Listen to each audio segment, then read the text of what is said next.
Ketika Samiri mengembara ke seluruh dunia, dia sampai ke segitiga Bermuda, sebuah area lepas pantai Samudra Atlantika yang menghubungkan 3 titik.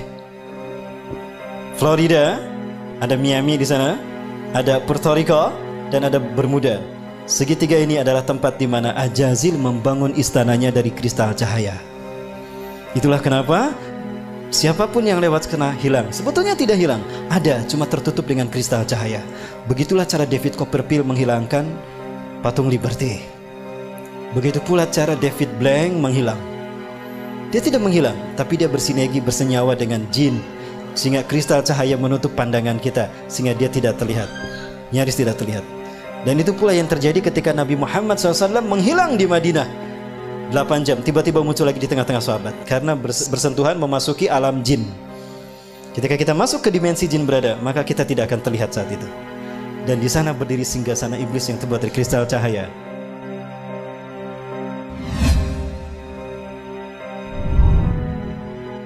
Mereka bergerak menguasai dunia dalam 3 ranah: simbol, ritual, dan arsitektur. 3 ranah ini mereka sentuh. Kata kunci kita, api dan matahari. Ya, tadi dikatakan, karena engkau telah menghukum aku tersesat, aku akan sesatkan manusia dari jalanmu yang lurus, dari Shiratal Mustaqim. Artinya akan ada sosok lain yang disembah selain kau. Itu adalah Dewa Matahari, dan dia berhasil. Di zaman Nabi Ibrahim, dia menjadikan Raja Namrud sebagai Dewa Matahari. Betul? Lihat Nabi Ibrahim. Oh, ini bintang Tuhanku. Begitu menghilang, oh bukan. Oh, ini bulan besar. Ini Tuhanku. Oh, bulan, bukan. Berarti bulan bukan Tuhan. Oh, ini matahari lebih besar, tapi matahari pun tenggelam. Oh, berarti bukan Tuhan. Itu apa maksudnya? Nabi Ibrahim untuk menunjukkan kalau bulan, bintang, dan matahari bukan Tuhan. Itu hanya benda langit, tanda kekuasaan Allah. Allah lah Tuhan kita. Artinya konsep penyembahan kepada Tuhan sebagai Dewa Matahari sudah ada sejak zaman Nabi Ibrahim. Berhasil Ajazil. Persia, Iran, ya, kaum Zoroaster menyembah Dewa Matahari. Raja yang mereka sembah adalah Dewa Matahari, Ahura Mazda. Penyebar pemuka agama Zoroaster disebut Magi. Cara mereka mendakwahkan Zoroaster, Magi ini dengan cara sihir, magic. Ke dalam bahasa Arab menggunakan sin, jadi majusi. Maka ketika mereka merayakan hari besar mereka, mereka selalu menyalakan mercon. Maka ketika umat Islam merayakan pergantian tahun baru Masehi, saat itu mereka disesatkan 3 agama. Ingat, tahun Masehi dibuat oleh seorang biarawan Katolik, Dionysius Exiguus. Dia adalah biarawan Katolik yang ditugaskan oleh Vatikan untuk membuat penanggalan Masehi yang titik tolaknya Natal. Maka dibuatkanlah penanggalan tahun Masehi yang diberi nama kemudian Anno Domini. Tahu apa arti Anno Domini? Tahun Anno Domini artinya tahun Tuhan kita. Kita Romawi. Siapa Tuhan Romawi? Yesus Kristus. Berarti tahun Anno Domini adalah tahun Yesus Kristus. Lalu dirayakan pergantian tahunnya oleh umat Islam. Apakah umat Islam tidak murtad? Satu, ketika umat Islam euforia merayakan pergantian tahun Masehi, saat itu mereka itiba kepada kaum Nasrani. Lalu mereka merayakan dengan meniup trompet. Lihat Yahudi. Mereka merayakan hari besar mereka dengan meniup trompet. Betul? Saat itu pun Yahudi diikuti oleh kaum muslimin. Dan kemudian mereka merayakan mercon.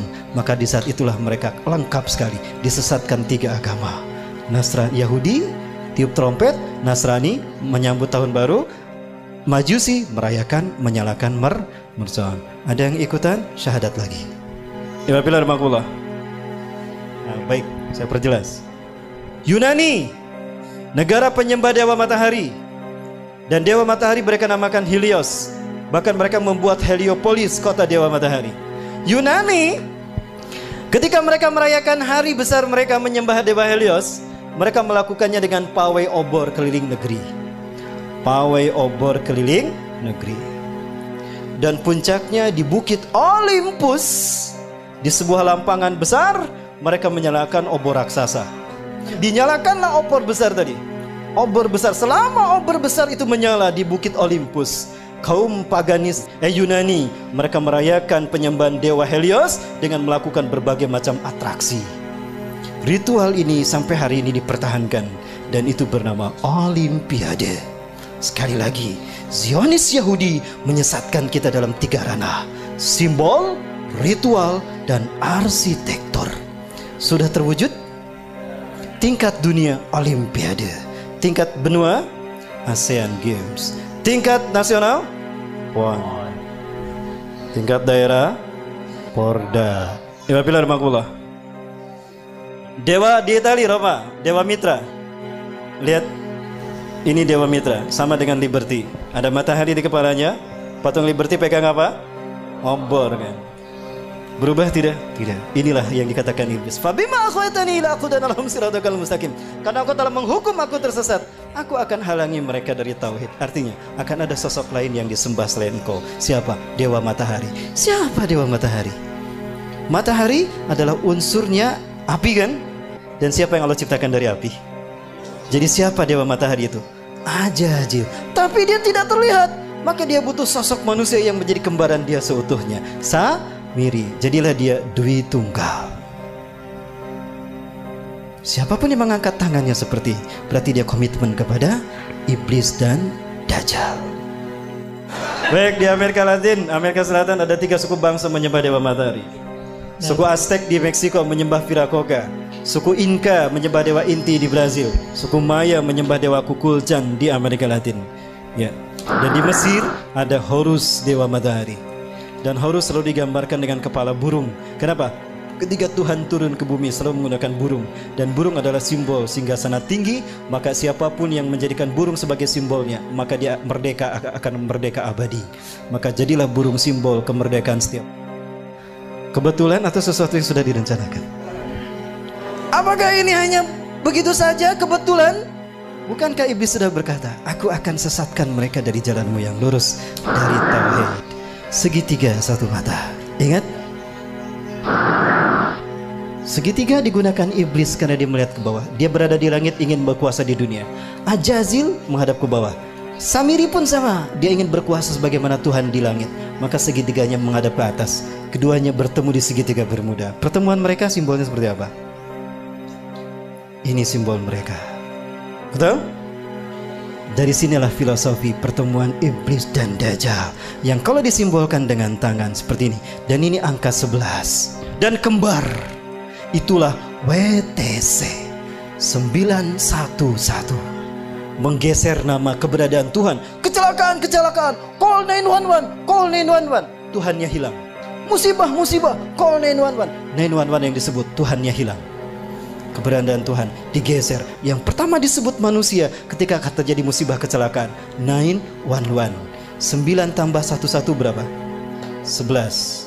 9 tambah 1 10. 10 tambah 1 11. Itu simbol pertemuan iblis dan Dajjal yang mengaku maha tinggi. Dan itulah WTC. Dan WTC dihancurkan di titik balik pertama di milenium ketiga. Milenium ketiga itulah yang disebut dengan Y2K.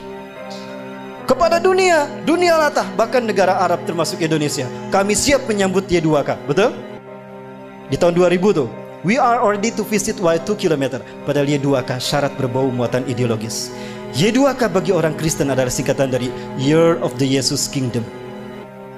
Dan Y2K bagi Yahudi adalah Year of the Jewish Kingdom. Artinya 1000 tahun terakhir sebelum hari kiamat, itu adalah tahun bagi berdirinya singgasana Tuhan di muka bumi.